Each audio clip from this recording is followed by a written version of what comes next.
Hello, and thank you so much for being here for Still Standing, the podcast where I interview inspiring people who have survived and thrived despite obstacles and challenges. So today I have with me Christy Paige, who is a very talented singer-songwriter, musician, awesome human being, and she's here today to share her story of overcoming, working through, healing from trauma. We all have trauma in our lives, but it's really about how we respond to our circumstances and how we heal. And one thing about this podcast that's important to me is I never want to give the impression that healing, recovery from addiction, etc., is just this perfect path and then you're healed and everything's all better. It's sometimes one step forward, three steps back. We all have setbacks. We still have things we hold on to, but at the end of the day, we are healthy and thriving and better able to cope with the circumstances that life throws at us. So, Christy, thank you so much for being here. I'm so excited to hear your story and your insights. I'm excited to have you here. I'm excited to be here. I just met you and I'm already in love. Me Shannon, too.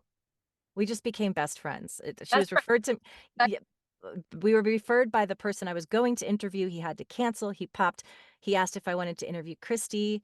And he said, "You're going to be best friends." And it's been like an hour and we're like, "Oh yeah, we're soulmates." So Christy, I'll start by just saying, I'd love to hear about your background, wherever you're comfortable starting, whatever you're comfortable sharing, your family of origin story. Family of origin story, man. Let's see. Well, I'm from NorCal, San Jose, California. I was born there and I moved around a lot as a kid. My mom was a little bit of a gypsy, which was kind of awesome. I actually wrote a song called Gypsy because of it.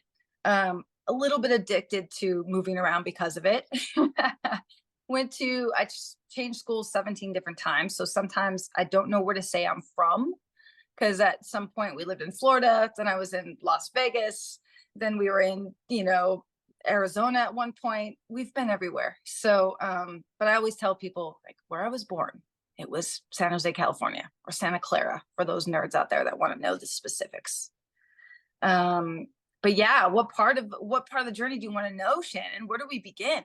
So let's start with some childhood trauma stuff. Look, we will give your mother credit for loving in the way that, she knew how, and all of these things. We don't necessarily blame our parents, but these things affect us. Even just the moving can be alone. That one thing can be it can sometimes, maybe it's not for you, you'll share. It Yeah. can be an adventure, but it can also be, "Hey, I never quite fit in. I have to sort of become a chameleon to fit in," or, "I don't really know where I belong," or, "Who are my friends?" And so I'd love to hear your story about I know that you told me your mother was an addict, although she was in recovery at some point. So you can start from wherever you'd like to. Yeah, well, it's awesome because I just got off the phone with my mom a couple hours ago. We're super close. I'm close. I hit the mom and dad lottery, especially as a kid that comes out as gay. Super cool. We kind of grew up together. My mom had me at 18. So, we've been friends since I was a kid. I didn't really have parents, but I had really good friends that really cared about me. And my mom is a recovering addict and seeing a lot of chaos growing up. I didn't realize how much it affected me until now, till where I am now. And I'm like, oh, I guess I should probably heal some stuff, dude. I'm trying to move forward in my life, and this is very difficult. So, when I was a kid, I moved around a lot. I had ADHD and depression, kind of wasn't looked at or thought about. And I kind of was put in a place of having to figure it out. And one of the things that's amazing about that is it creates a really resilient person who can figure things out. So I've never really looked at my trauma as well, I shouldn't say that. I had very much a victim mentality for many years until I really understood that my trauma gave me superpowers if I was willing to look for the gold. And now as an adult, I struggle with adult ADHD and depression, and that can be really debilitating at times. And sometimes I have to explain it to people because they don't know what they're getting into. I'm like, hey, new friend, I might go Kanye on you at some point. So I love you. I hope we can still be friends when that happens. And it's been many years of, the cart before the horse. Like, what came first, the chicken or the egg? Was it my childhood that caused that? Or is it just in my genetics and it got turned on through epigenetics, through the trauma? We can go into so many subjects on that, in different areas. But the main thing that has gotten me through any of the things that I deal with on a daily basis, probably because of my childhood, is my faith and my spirituality and aiming for a higher purpose constantly and mostly living in that zone. Because if I'm not there, I can be kind of a nightmare. So, Yeah. I don't look at it as like, oh, I got through the trauma and then it's over. It's a daily progression of becoming my higher self and winning these little mini battles and going, hey, that's a lot of wins over time. And so that's kind of been my story. Is it's not ever really, the struggle hasn't went away. I didn't have some magical pill and I figured it out and now I'm free from all the stuff. If anything, I've just come up with better tools so I can actually give back and make a difference instead of, crying about it in the corner. That's so beautifully said, and I love that because when we talked about, like, what is your story exactly? We kinda talked about it doesn't necessarily have to be one big thing. Sometimes it's we all have traumas. Life throws a lot of things at all of us. We've all had something traumatic happen at one point or another, and it doesn't even matter what the trauma is, it's how our brains and our nervous systems respond, which isn't our fault. So some people will I have a friend, named Lindsay Addario. I'm saying that because people may know who she is. She's a, um, journalist, and she's covered wars her whole life, and she's not one of we went to school together, and so we're not close friends, but I went and saw her speak. She's a, photojournalist who has has been in the trenches, on the front lines. She's been kidnapped by terrorists numerous times, threatened with, murder and assault, and, she someone asked her, like, "How do you not have PTSD?" And she said, "I don't know, I just don't." Like, I think some people are well, I know this from, a therapist explaining this who's a PTSD specialist. He said, "Not everyone is going to develop PTSD. It's your brain is already has a propensity towards it." So you could develop PTSD from a violent assault, from the death of a parent or a child, but you can also develop it just from, like, long-term anxiety of, like, pressure situations, of, like, being treated poor just little it doesn't even have to be violence. It could even just be it's chipping away, and then your brain just doesn't feel safe and snaps. Mm. Oh yeah, and it gets trapped in your body. It gets stored in your body and sort of programmed, right? Not sort of, like, we know that now. It's programmed in you. So how you react to things is based on, what happened to you, whatever traumatic experience plus how you perceive it, right? So my Yes. friend has an excellent way of perceiving negative things or knew what she was getting into. Or I'm also curious with people like that, like how strong their foundation and their childhood was. Yeah. Because I think there was, shout out to my friend Pookie Freeberger. She worked for an institution where they worked on post traumatic growth instead of stress, right? They turned it into growth. And they found that people that had a support system and had sort of a foundation, sort of like legs to the table, they had the ability to transform instead of it being traumatic.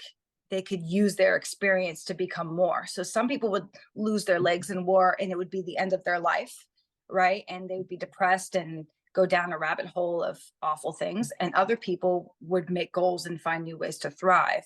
But they always had these certain elements, and it was had to do with their background and the people around them. And so, how we deal it, anyone could do it. I really firmly believe that anyone could do it, and it's different for everybody, and it's challenging for sure. But it's worth the challenge when you realize that the world fucking needs you, and you're really, Yeah. like, you're not just you wouldn't be here. It's like what's the number? You might know, Shannon, like 1 in a trillion for you to be born. Like, that's Yeah. like, you're here for a reason. There's no like, what is Yes. million? That's like a number I can't even fathom, you know? So Yeah. yeah, so Yeah. noticing how important you are is a really big deal. And so that's cool that your friend doesn't have PTSD from those experiences. I mean, one interaction with the Taliban and I'm out. Like, but she's like, "I'm going back for more. I'm going back." And then she even had kids. And by the way, it's one of the best books I've ever read that she wrote. It's called It's What I Do by Lindsay Addario. Check it out. It's just the most it's such a page turner. Her life is fascinating and she's always been brilliant since she was a child. So, it's amazing how I couldn't last a day, even seeing one bomb go off, and she's just been that way and has this, yes, solid family foundation, always a close-knit family, but also I just think it's her nature. She's just always been that kind of strong person. So what I'd like to ask you too is, without exploiting any of your experiences, let's kind of get down to specifics. Like, for one thing, I'll start with asking about for you, thank goodness you had parents who were supportive of your coming out. So, did you find that to be traumatic at all with other people, or was that just part of your was that part of your trauma at all? Your identity kind of coming to terms with that, or is that just something that kind of you had support around? Yeah, it's so strange because with my family, I had massive support. And it wasn't, it was support in a way of like, cool kid, that's cool.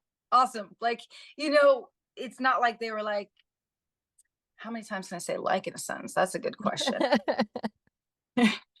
They were supportive in the best way that they know how without being awkward. Like my Yeah. grandparents were cool, but they also didn't know how to react to me. So they're like, so everything was really like, is it okay if I ask you this? So they're very sweet. I really did luck out in that department. And my mom was, she was also very Christian at some point in her life. And when I came out, she was like, well, I guess I'm ditching them, if they don't Yeah. love who you are. And that was a huge, huge thing for me. And I feel incredibly blessed. And my dad is just like, cool, I don't have to deal with dudes coming at you. That's awesome. Yes. He was just like, no, Yeah. no.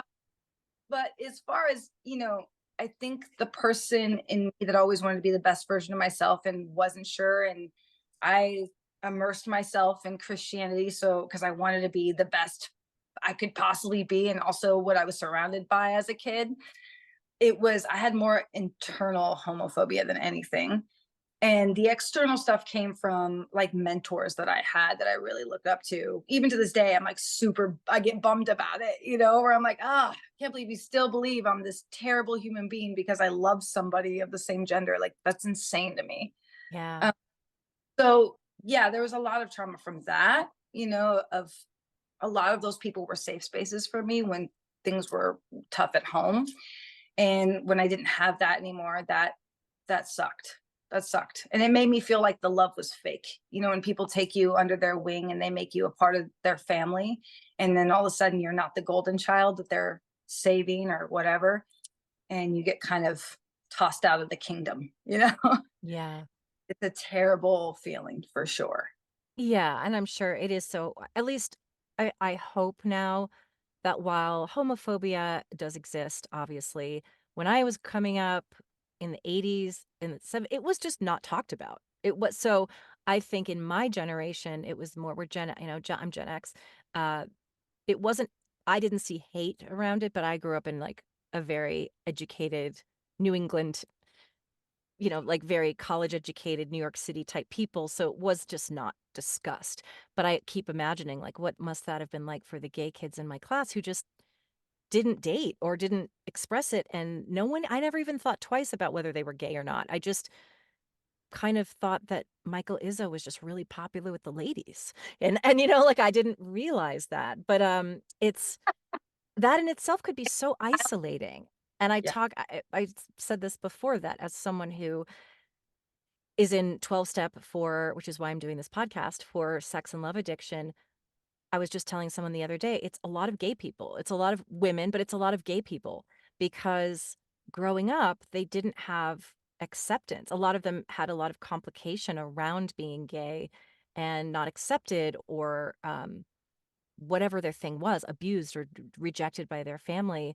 It really messed up their attachment styles, in a lot of ways. And some of it's just I was acting out because I didn't know how I was supposed to handle this, and nobody was there to support me and explain to me that it was okay for me to just date like a normal person, or, like I don't have to. And also, a straight person doesn't have to come out to anybody. I don't have to announce to you who I'm dating. So there's just a lot in that. And I see a lot of trauma just around that in general, that I couldn't be who I was, or my parents didn't accept me, or my friends rejected me, or I dated, but it was like there's only one other person that was out, or I dated and the person was playing straight. So we couldn't tell anyone. And there's just so many things where you have to hide who you are. Yeah. I Does even that, yeah. Yeah, no, it's the hiding who you are is terrible. I mean, even with my ex-girlfriend, for we were in a relationship for 10 years and I hid from her parents. I was the friend that came from California just every year for some reason. I don't even know how they didn't figure it out. Yeah. My best Besties. friend in California that I live with for Right. 10 years. Yeah. Oh, yeah, that's what we would do back in the it was like, "Oh, I'm with my friend. We're roommates," and that's the whole joke. So, I know that there's so many things that have happened, and you can just take this and run with it, but, let's kind of focus too on, like, one thing that really sort of changed your life, changed the way you see the world trauma-wise, and you don't have to go into detail about it, but, um, if you can think of something that would have been like, just one of your biggest traumas that you've had to overcome, what would that be? You know what? The first one that comes to mind, I think it is the biggest one. Um, I think rejection is the Yeah, biggest one. that's mine I, too. I started you too. Oh, it's fun. I started really learning a lot recently about ADHD symptoms because I didn't really know what they were. I thought it was just lack of focus or whatever people say. But actually, rejection sensitivity is a huge one. Oh my And god, yes. know this. And I actually didn't believe for many years that ADHD is even real. And actually, in women, we get diagnosed usually with depression because we're underperforming, so we feel bad. We look way different than guys when they get Yeah. yeah. For ADHD, for guys, you can tell like it's like wow, they're having a moment. For women, we're like down and sad, and we're like, why can't we do the thing that we're doing, right? Like why can't we? We know we can do these things. Why are we not doing it? And that makes us usually down. So I think for me, there was a singer songwriter whom I won't name because she's awesome and rad, but I definitely felt incredibly rejected by her in front of a bunch of people as a 17-year-old kid. And I will tell you, it was probably the most embarrassing thing I've ever experienced. And I've never really talked to people about it outside of my friend group of like, hey, this really affected me in a way that to this day, like, I'm like, oh man. And it wasn't based on my music or talent, right? It was just a circumstance where, after a show, she just yelled at me in front of a ton of people and was like, I never want to talk to you again. And that experience as a kid at that prime age of my life was probably the most because I had so much on that person. Like that Yeah. person helps me get through my childhood trauma, which the real stuff, I used her as a mask. I would I'll call it my LP face, even though her name's not LP.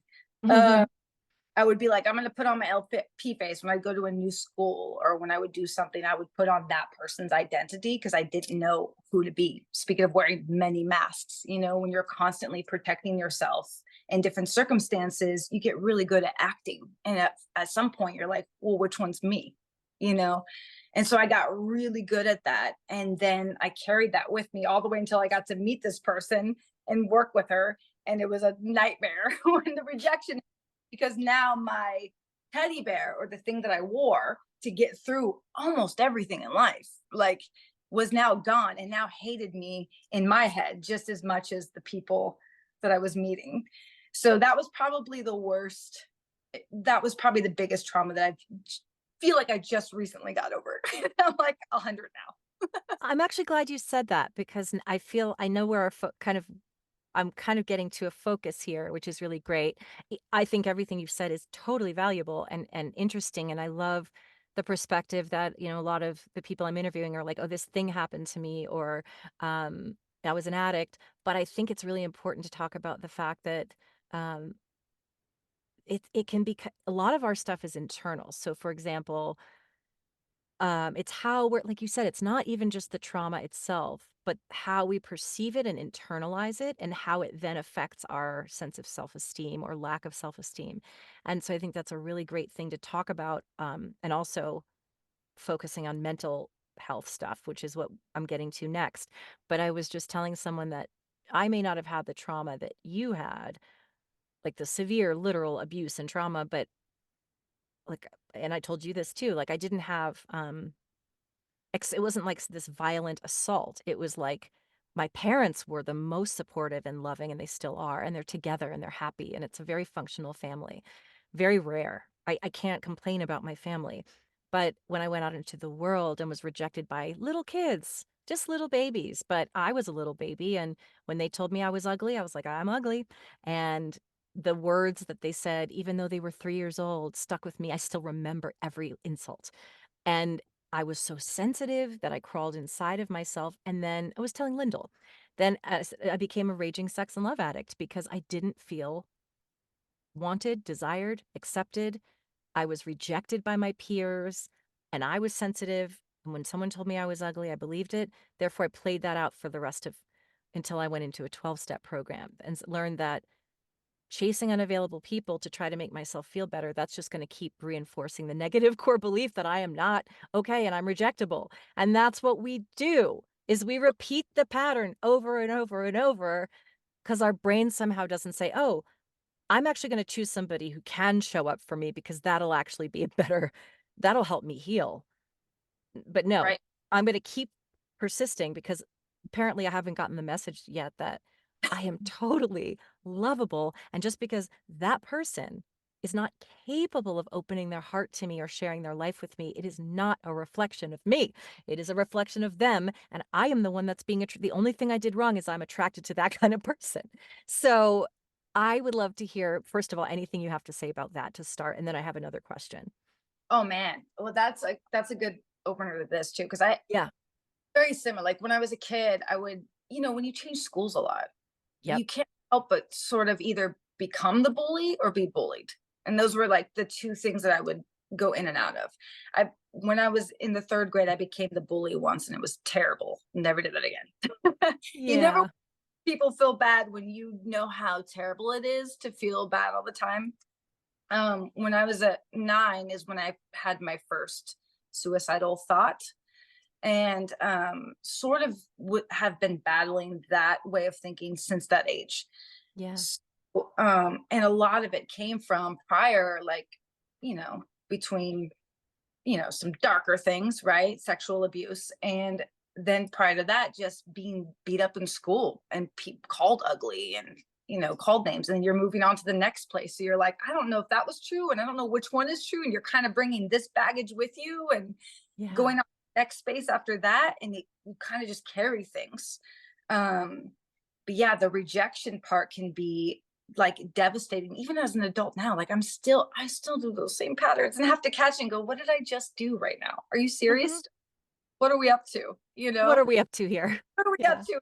What are you doing? Um and part of it's patterning, and the other part is, yeah, like you said, I haven't gotten the memo yet that I'm super lovable. I don't even know what that means. I don't even know what that means. And also partnerships are a whole different subject that I'm like, at this point And I'm I going to be. th yeah, and I think it's so common. The way we relate with other people is influenced by how our negative core beliefs that were formed or positive ones or, if I think we are attracted to each other because of our wounds. A lot of times. I mean, like our wounds, we share the same wound and we're working that out together. And that's what I had a reading with the tarot medium yesterday. I'm just shouting him out too. I did an interview with him on my Magic is Real podcast. And he said that relationships are here to sort of help us both sort out our stuff, sometimes to our detriment. And sometimes we can actually, if we're in a healthier place, really reflect back to each other. And if we choose that path, we can grow. But I'm telling you, it doesn't as much recovery as I still have, it doesn't change that sort of tendency to be attracted to the person that has those tendencies. Yeah. And so that's yes, but we can still be healthy within that and learn, like that we can learn to love ourselves. So I think I'd love to hear too. You don't have to talk about, obviously, I don't need you to go into detail about sexual abuse, but I just wanted to acknowledge that because whether it happened once, 100 times, severely, mild, whatever it is, there's no mild form of sexual abuse. Um, it, and I think that again plays into the path of, we might say, okay, I don't really want to think about that, or I'm putting that behind me. But obviously, that's also shaping your sense of safety and security and self-worth and guilt and shame and all the things that come with that. If you want to talk about it, you can, but but no pressure at all to even touch on that unless you'd like to. But also I'd like to talk about the fact that you shared ADHD and depression in themselves can be a Mm. whole trauma. Like I come from a beautiful family, but I suffered from severe like highly sensitive person stuff of anxiety. And so I was always trying to soothe. My own anxiety was so crippling that I turned to drugs, men, sex, um, people pleasing. So anything, I mean, you can start anywhere and go off on riff on that in Yeah. whatever way you feel is Wow. appropriate. Um, wow. First of all, I feel you. And sexual abuse is a weird one for me, man, because um it was by somebody that was my caretaker in a lot of ways, and such a good friend. It's even now to this day, it's such a weird thing to think about, and because I don't know if I ever worked it out. It was just so strange. The whole thing was strange. I kind of enjoyed it. I didn't Hmm. have the same effect as I feel like a lot of people had. I was like, it was kind of nice, I guess, which is a weird Yeah. thing to say out loud and on a podcast. That's so honest. And thank you for saying that and pointing out that it is complex sometimes. It's And so so it's, yeah, the biggest thing that affected me, and again, like my mom, if she ever watches this, she knows how much I love her. And I've already had these conversations with like, do you mind if what I share? Because yeah, I know she was in her addiction, man, and she comes from a lot of not a great childhood either. So, it's like how far are we gonna keep blaming people before we just go, dude, we're all in pain. Like, I love you. Let's do this. I think the hardest part about my sexual abuse, with that said, was when I told my mom. She said, no, it didn't. That didn't happen.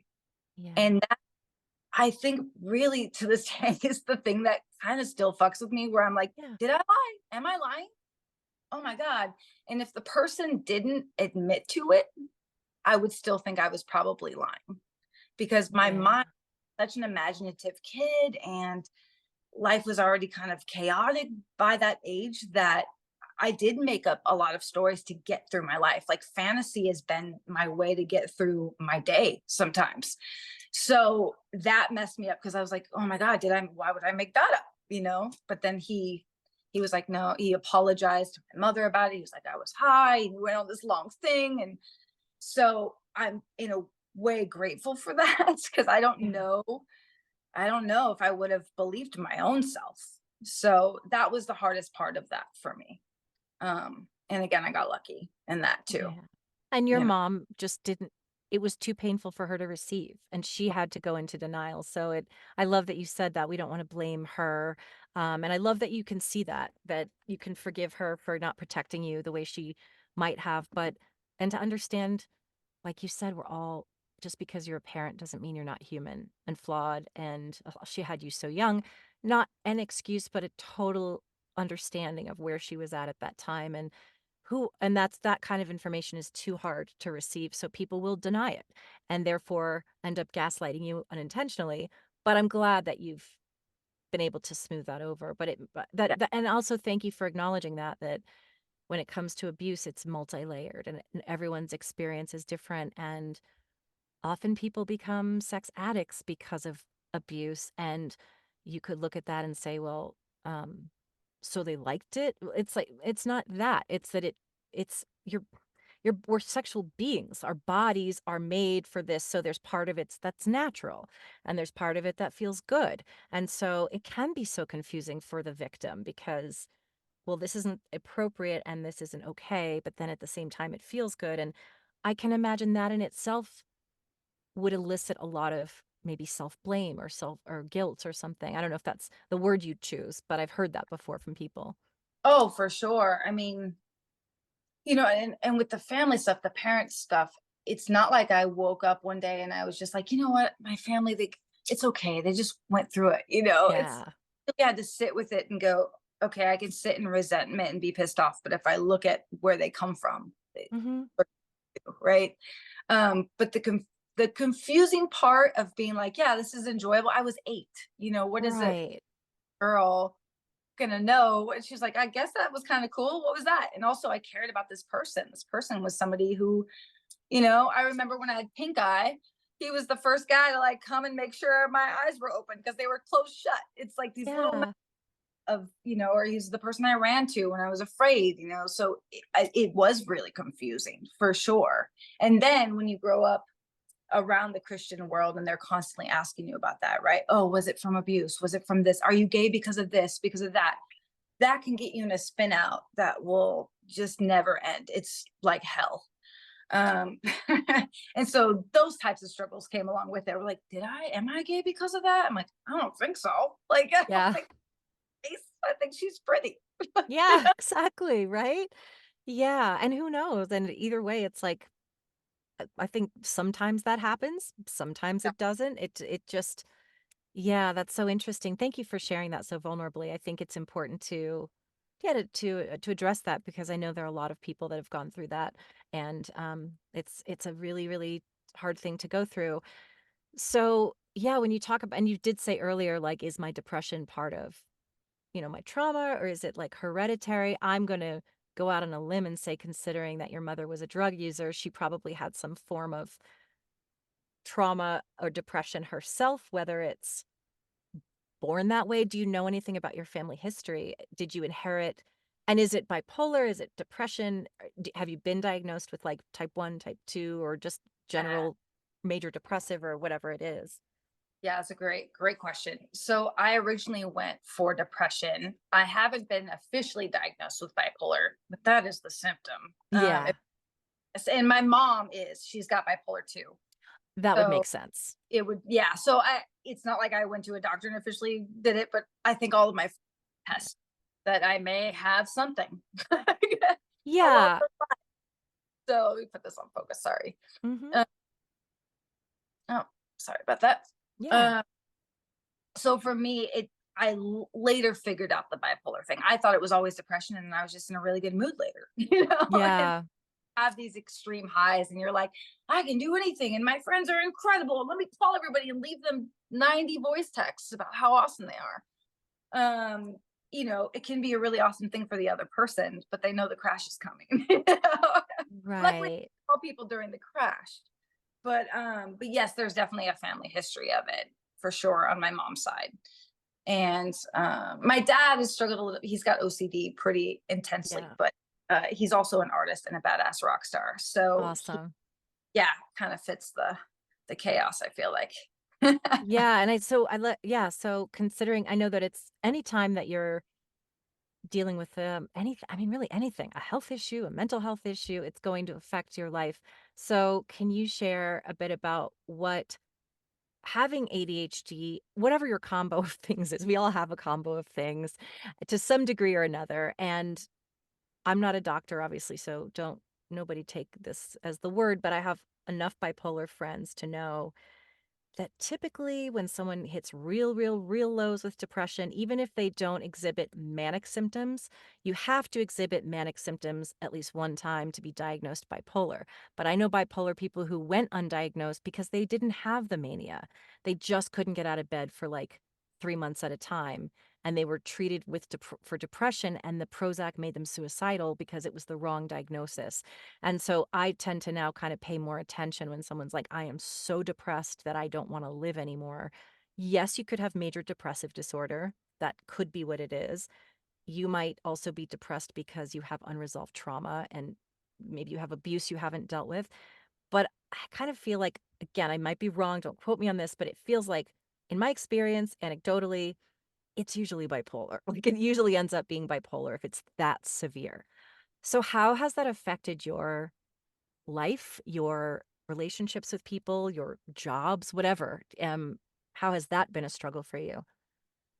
That one is probably, I think now where I am, I'm way more aware of it. Before I thought it was just depression for so many Yeah. years, like I said, for so long. And so being more aware of it, I go into new friendships and new things, letting people know. Yeah. Cause like I said earlier, I feel like I'm going to go full Kanye on people sometimes, or I Yeah. have, um, and I think I really understood I had it about 2 years ago, because I had one of the worst depression episodes of my life and was majorly suicidal and actually attempted. And I think all these years of being suicidal, it was always a thing that was comforting, but not anything I would ever act on. It was like, okay, well, I can think about it for hours. And that would sort of give me my dopamine hit where I'm like, okay, I'm not going to do that though. That's going to be terrible. And then I would think about my family, and be like, oh, that's Yeah. awful.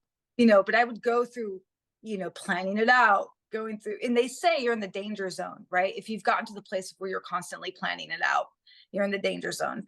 Or I would do things where I would write letters to everybody, and then once I was out of that state of mind, I would rip them up, because I have this weird issue where I'm like, I'm not going to kill myself if I don't tell everybody like how much I love them first.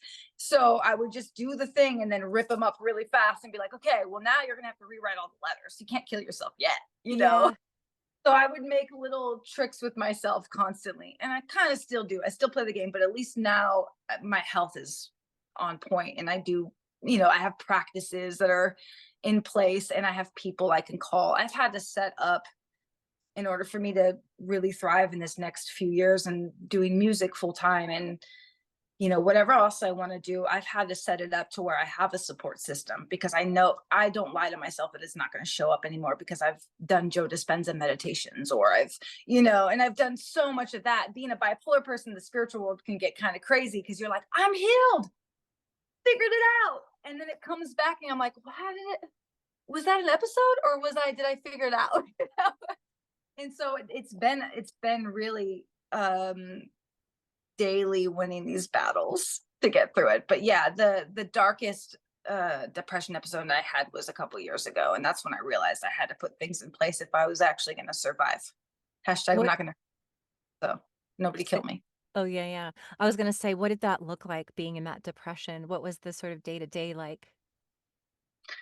Um, God, it goes through phases. It depends on how I call, depends on what kind of episode it is, because sometimes it can just be a dreary, like, okay, I fucking hate my life and I want to die. And you kind of just go throughout your day. You're a functioning sad person for a couple of weeks. Yeah. And then, other times it would be an intense 3 days of like, I'm mapping out my letters and figuring out how I'm going to take my life, because I'm not doing this anymore. Like these ups and I'm tired. Yeah. And at some point you get tired. It's exhausting. It takes a lot out of you. And then friendships get weird, because Yeah.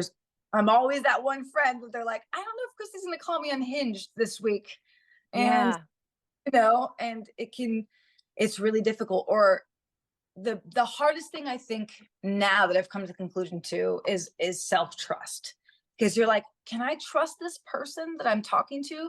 Or can I not trust my brain, because my brain is telling me no one's trustworthy and fucking run. Right. And that's been the most difficult part for me in having bipolar. It's like, I don't know what's real sometimes. I'm like, am I in love with this person? Or did I just have a moment where I'm high on the juice right now? And when the crash comes, I'm seeing all the other stuff, right? So, and that's something we all deal with, regardless if you have bipolar, right? If you're seeing people as a whole or not. But when you struggle with bipolar, it can get real tricky out there in the friendship department, and you can fall in love with people real fast. Yeah. Totally. Now, what would you say is a good way to handle? I have a lot of bipolar friends. I think I attract creatives and people who are really passionate and insightful, and their brains are on fire, and that's why I love them.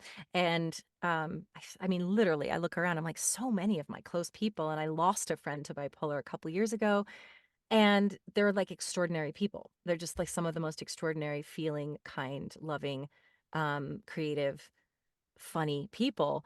So if someone is, and I actually have had to, a friend of mine ended up in psychosis, and she was long distance, and I had to go through the process of, and I we're not such close friends that I knew who to call, or like she was leaving me like very upsetting messages. She was paranoid. She had lost touch with reality, and I was states away. So I was like, who can I call? I fortunately knew how to reach her ex-husband and her older child, but she was alone with her kids in the house, and she was ranting and crying, and she just she doesn't even remember any of it.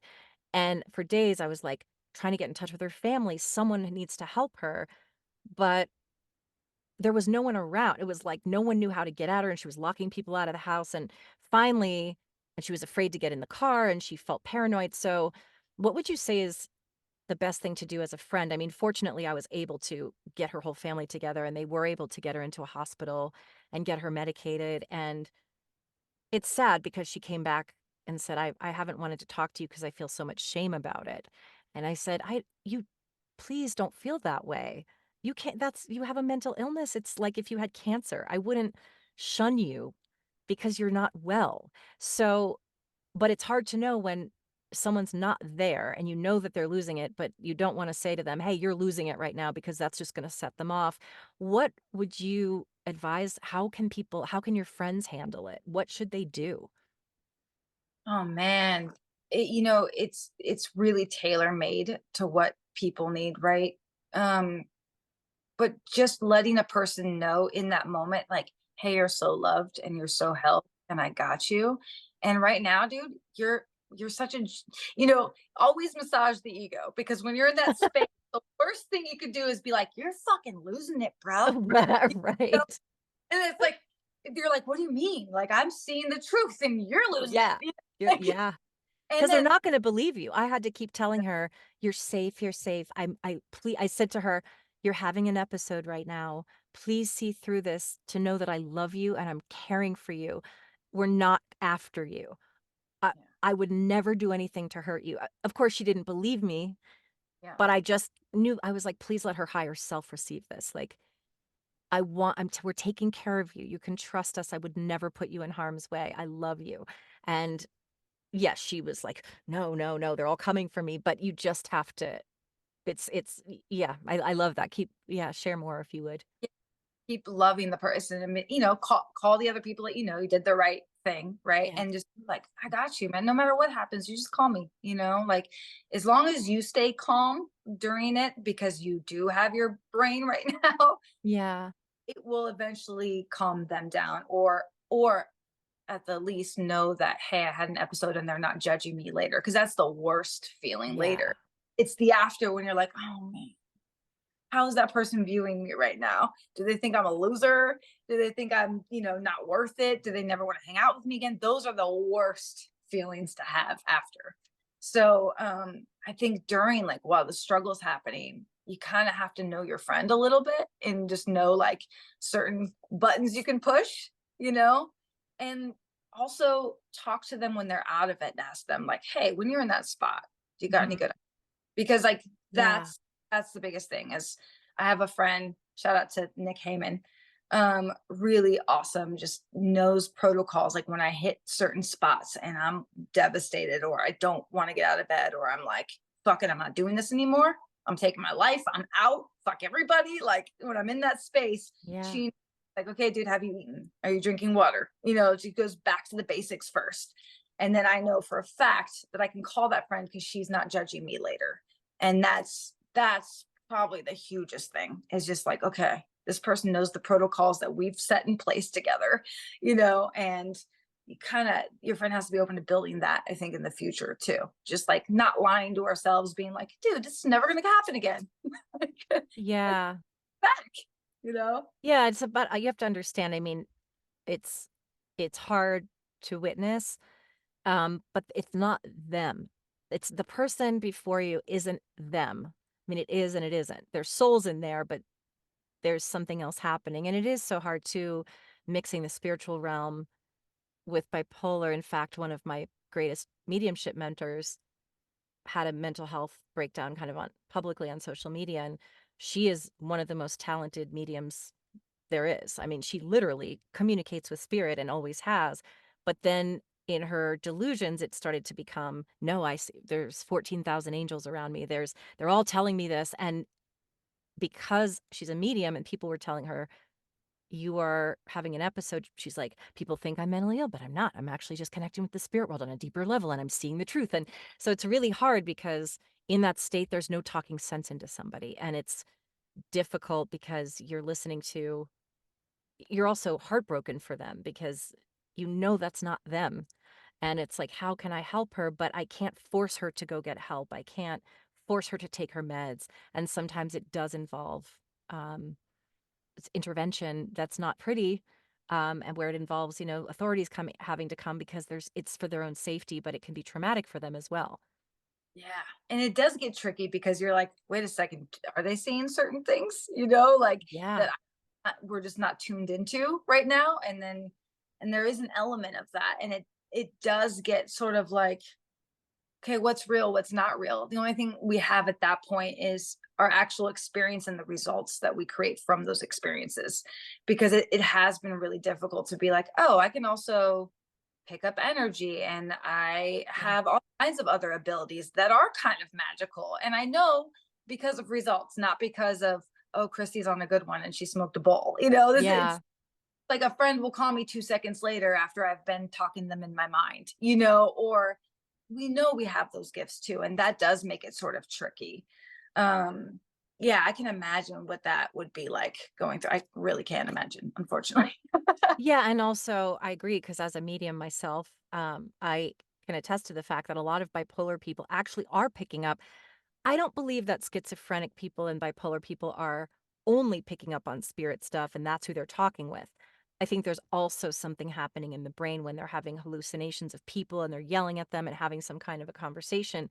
And also, I think they have a higher ability to also connect with the unseen world.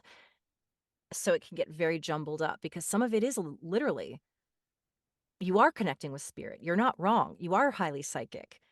Yeah. And also some of it is delusion. And so it's a tough place to be as the person going through it where you're like, no, no, no. I know I'm connected. And then how do you trust your intuition when you know, well, I also have bipolar disorder. So maybe we need to kind of it's hard to sift through, I imagine. Yeah, and, you know, the one thing that, like I said, that has gotten me through that is having support systems that are also deeply spiritual and that Yes. care. So they're not ever going to be like, oh, dude, smoke another one. You think you're talking to God or whatever. You know, they're Yeah. cool. So, but they can tell the difference. They sort of know me well enough to go, dude, you're having an episode. I'm like, oh, Mhm. okay. Or Do there's you plenty, know you know, if someone says to you you're having an episode, do you know in the moment, oh yeah, that could be like how do you receive that? Do you understand it when you're in it?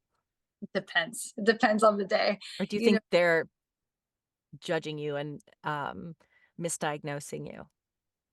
that and going back to the trust thing of like can I fucking trust this person? What's this person's motives? You know, that person comes out a lot when I'm in the bipolar Yeah. mode. Because I think one of the difficult things about reading energy and people's emotions, and we know this scientifically, is like, yeah, you might be reading something or an expression, but you don't know what it means. Like I can tell someone's having something happen and I'm reading it, but I don't have the exact thing of what's happening. And we know that in science when we talk about, for example, you know, reading body language, you know, somebody will watch a YouTube video once and they'll be like, this guy touched his hair like this, and that means he's lying about his ex. And I'm like, dude, he might have been thinking how he needs to freaking make dinner before the kids get home. And Right. Right. you know what I mean? So reading people is very difficult and we know that we're not exactly good at it. So you have to use your brain plus your intuition and then go, okay, I don't know your full story, but something's happening here, you know? And I think knowing a lot of science and doing as much due diligence on that and having a support system is what gets me through it. Because if I don't, I can easily go off the rails. And I also constantly remind myself, not in a bad way of like, hey, by the way, I'm not like I'm in AA and I'm like, Christy, you're an alcoholic today. And I gotta remind Yeah. myself. But I do sort of take some of that into consideration of like, hey, Christy, you have bipolar episodes sometimes. Just a reminder. It's okay. Like, I love you. You're also very gifted, and I love you. And I know that that's true too. And I do mirror work, and I'm like, and if these things happen, there's some signs there. And so it's a lot of like inner work, but that's really what's done the full scope of help for me. And it, the person, my friend Nick that I was talking about, we've known each other for over 10 years. So this is a person I really know. It's not like I just picked a friend and the accountability partner out of a spot and was like, yeah, I'm going to trust you in my bipolar episodes.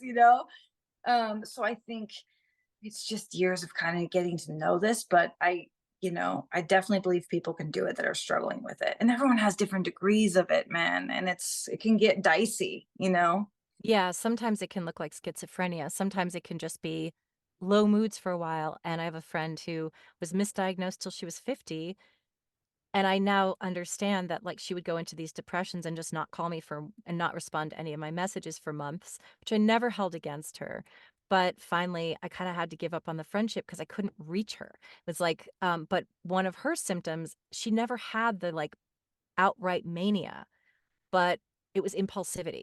I remember coming to her house and I was like, you just redecorated your entire apartment. And she's like, yeah, my friend took me to the fashion district and convinced me to spend $25,000 on furniture. I was like, but you're not working.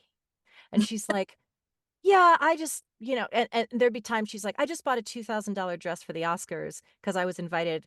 And then she's like, I just put it on my mom's credit card. And I was like, oh no. But I didn't want to make her feel bad. And she'd be like, but I had to. I mean, I had to have a dress for the Oscars. Did it have to be a $2,000 dress? Like you could probably get something really cute at like Forever 21 even and like pull it off because she's gorgeous. It's Yeah. like you could probably just wear like a burlap sack and heels and you'd still look amazing. But I noticed I'm like, that's the impulsivity. It's not everyone is going to be like, I can fly off a building and take over the world. Sometimes it's like they're seeming very normal, but they're just suddenly spending $25,000 they don't have on a couch, just like on a Yeah. rug. And you're like, oh no. So I now see that, or like there's just this lack of inhibition. So it may look different to everyone. And so I guess we'll kind of conclude by talking a little bit more about your coping mechanisms. And also, you said you're spiritual, but like, is that something you discovered by yourself? Did somebody like what? Because some people could just be you can be very cynical about spirituality, but how did that ring true for you? Anything you want to share about what you do to cope, to heal, to get through? You mentioned support system. That's a great one. Making sure you have people around that understand what you're going through, that can love you unconditionally through it, that know what to do if you're having an episode, for example, having your wonderful parents to lean Yeah. on who love you unconditionally. What else? How helps you? So I definitely have routines, which helps a lot. And I'm definitely into personal development in a way. Personal development can get tricky too when you have bipolar, but Yeah, yeah, totally. I can oh, manifest magic. I'm yeah, totally. Or like, how many of these things are you going to pay for before you're like, dude, that's the same information over and over again. totally, totally. Yeah. Um, my relationship with God or the divine has been since I was like 6. I think when I was a kid, I always felt like I was on a mission. I never felt like, um, and I always knew I was going to be kind of doing what I'm doing now, not just in music, but really wanting to help people and make a difference. And I didn't understand what mission meant back then. I sometimes still don't know what that means.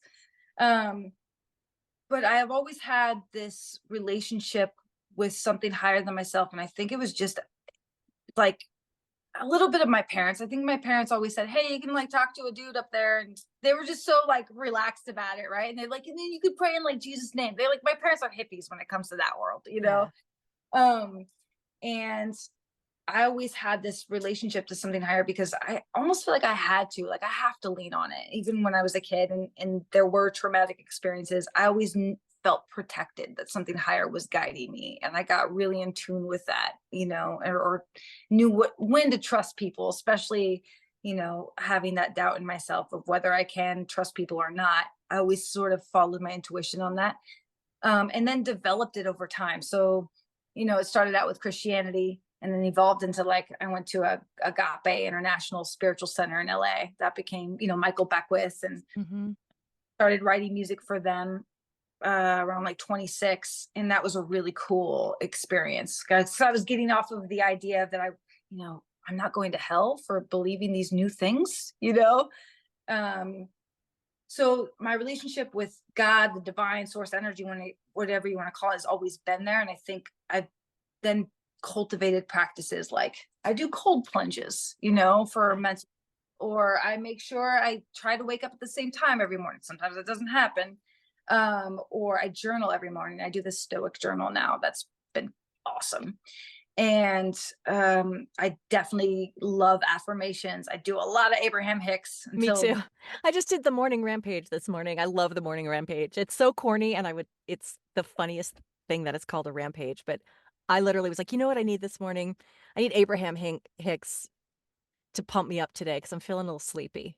totally, Yeah. totally. I love Abraham Hicks. I took a little break from her for a second because I was like eating that shit up like for Yeah, breakfast me morning. too. I literally that's all I listen to. Not her, but, like, all of it. And then, I use a mix of things. Like I go from Abraham Hicks to like David Goggins, you Yeah. know, Yeah. get up, you gotta fucking do it. Yeah. So I try to kind of pull from different things depending on what I need. Cause sometimes I'll be on the Abraham Hicks and I'll be like, cool, I don't need to do anything, man. I can just like do nothing and everything's gonna work out for me. And I'm like, yeah, and you need some discipline Yes. and all the other stuff. So I kind of pull from many different people. Gary V, Mel Robbins, you know, Mhm. name the slew of awesome, and I got it. Joe Dispenza's work was pretty transformative. There's Same. We can get in a whole heart opening of that on another episode because that was Yeah. rocks my world. Yeah, Oh, I that's heal awesome. things from that. But yeah, I have definitely have support systems, a spiritual belief that we're here to do something on the planet. This whole thing is meant to be. Everything does happen for a reason, purpose, and it serves us. Even the shitty parts, like having bipolar or ADHD or whatever. I do think they're here to develop our soul and become more of our authentic self. I wholeheartedly believe in that. So it's a mixed bag. I just pull as many things as I can out of the toolkit, depending on what's happening in my life and where I'm at. Me So too. Yeah, it's yoga, it's meditation, it's yeah. nature, it's hiking, it's doing this, it's connecting, it's 12 step, it's so many things. And I just, Christy, this has been amazing. I know we started out kind of like, well, where are we kind of going to focus, but it didn't it I just got so much out of everything you shared and I know that other people will too. So I want to thank you for your honesty, for showing up, for sharing so vulnerably because again, my mission here is just to bring people hope and also to remind people that on social media it looks like everyone's life is so perfect. But we all have these difficulties and challenges. It doesn't have to be like, oh, you know, was buried in an avalanche on it for it to be profound. I think just life itself is, and I don't want to overuse the word trauma, but I just, for lack of a better term, we all go through things that hurt us, but they also mold and shape us, as you said. And I think that's the message I want to impart. And you've helped me to do that by saying, yeah, I have some hardships, but here's how I cope. And it doesn't mean I don't still have bipolar episodes. It doesn't mean I don't still get depressed. It's not a perfect line, but here's how I stay here and stay grounded and serve myself and others. And I just think it's so beautiful and I'm so happy we talked about the synchronicity of us connecting and that's what it's all about. So thank you so much. I'm so excited to share this episode.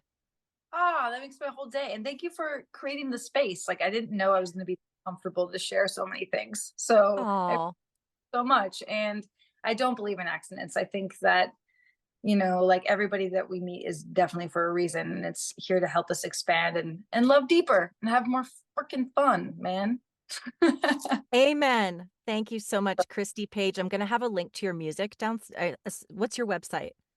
um, ChristyPage.com. you can go there. I think it's a LinkedIn right now. No, is it LinkedIn? No, what's the other one? Linktree. It's not Linktree.